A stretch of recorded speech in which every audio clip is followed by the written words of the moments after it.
सही गहिर भी हां हां हां एगो तहरा से पुण्य चाहत का अगर गोलू राजा पर पुण्य को देबो तो बड़ी धर्म के काम कर सही कहते सही बाकी पुण्य करे के का बा का तनी पूछो ना पूछा अरे पुण्य कर गोरी होई बड़ी धर्म कर तो पुण्य कर गोरी अरे होई बड़ी धर्म कर का करे के बा पुण्य तो कर अरे कर ए गोरिया अरे जाई है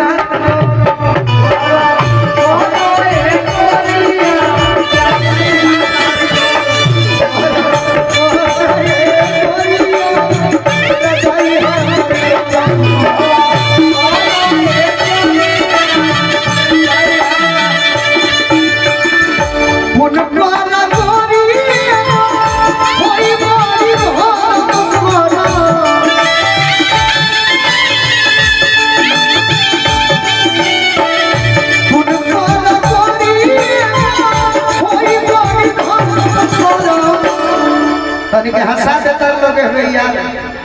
तनी सेटिंग से चले दलो तू हंसाओ तो कर अरे कर ये मोरिया आजा जाई हमर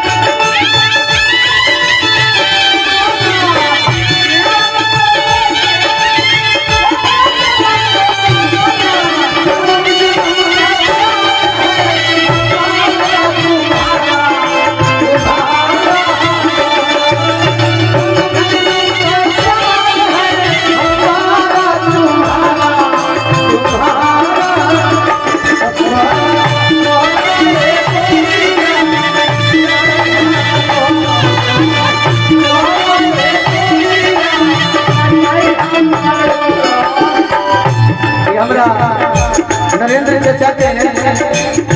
मामा जी के लड़का है मामा जी के लड़का है बड़का भैया सब कलाकार के सम्मानित करेंगे लयदार के मतलब ये होके के चाहिए ये भारती तहरा को हम बड़ी दीवाना बाटे आ तहरा रहते हम जान में मर जाएंगे ई तहरा निमन लागी तो कर ये मोरिया जाई हमर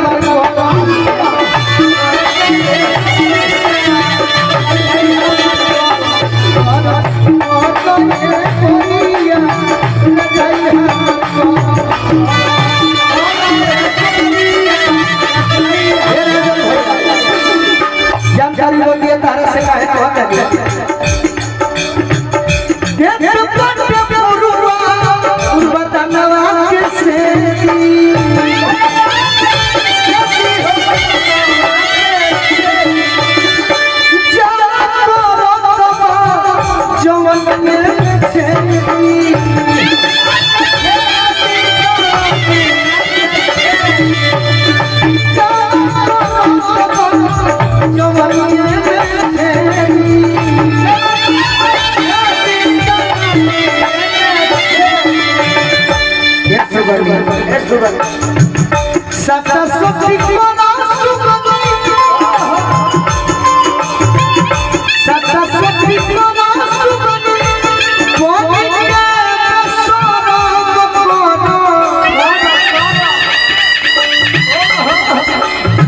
मंच पर आगमन हो गया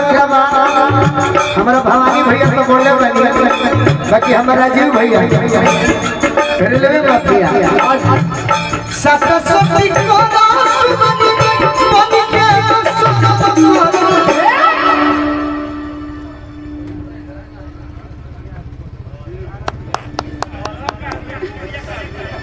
तो कोहरा कोहरा ये गोरिया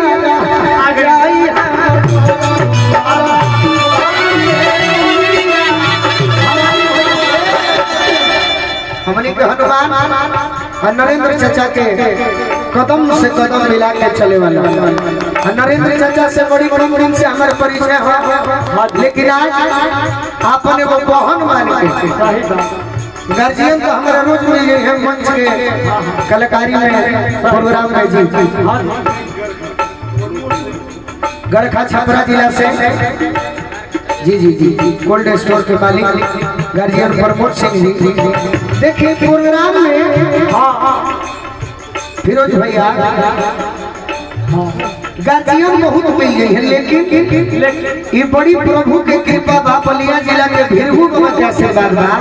या झोली के बहन के शादी में शरीक होके के आ भाई बन के उपस्थित होके का मौका मिला। सरस्वती करो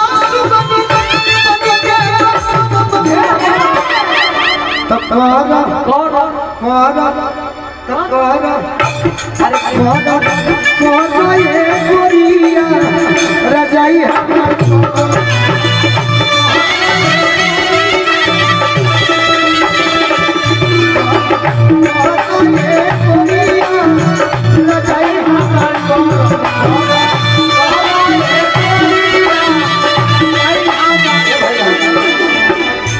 हमारा राघवेंद्र भैया के आशीर्वाद से जितेंद्र सिंह जी रावल टोला। आई देखिए हमारा फौजी जवान लड़की के चाचा जी कलकत्ता में बानी कचड़ा पड़ा तरफ एक दिन हमारे द्वार पर रहेंगे, हम बड़ी स्वागत करेंगे। चाचा बाहर हो बनी एगो जो श्रद्धा बाबू हमारा आवे के परी खुद आ जाए नहीं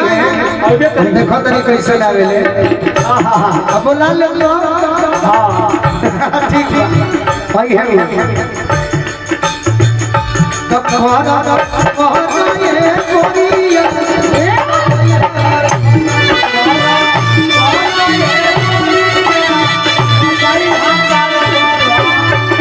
तू कहे मने मने तू खाता है हमारे हने आप बोली आजा की रूई का भीतरी जब ते हंसती रूई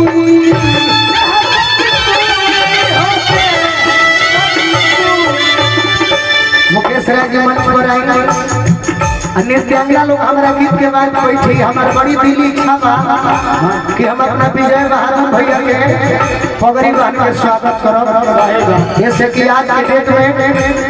जो भैया कदम उठौले बनी हमारे बड़ी मन बा। अब भैया से आगे तरफ के कुछ गीत के बाद आओ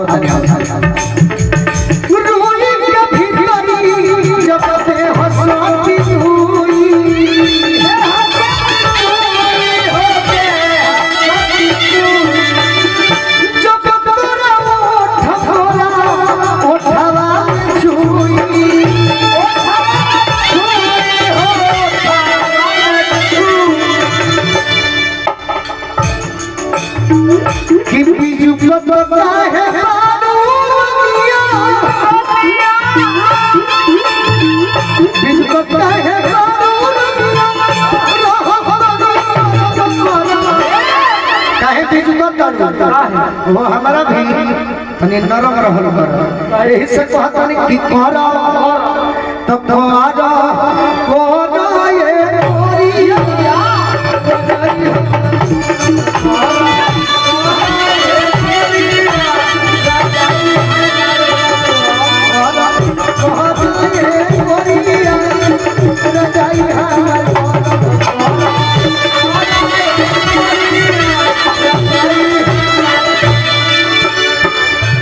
श्रीनाथ इंटरप्राइजेज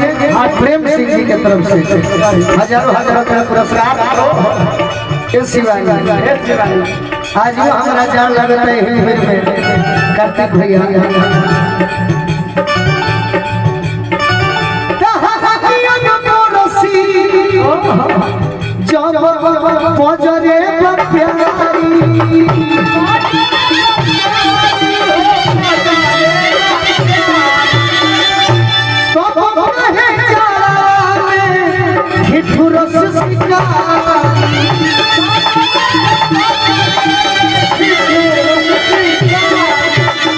वो कहे जड़ा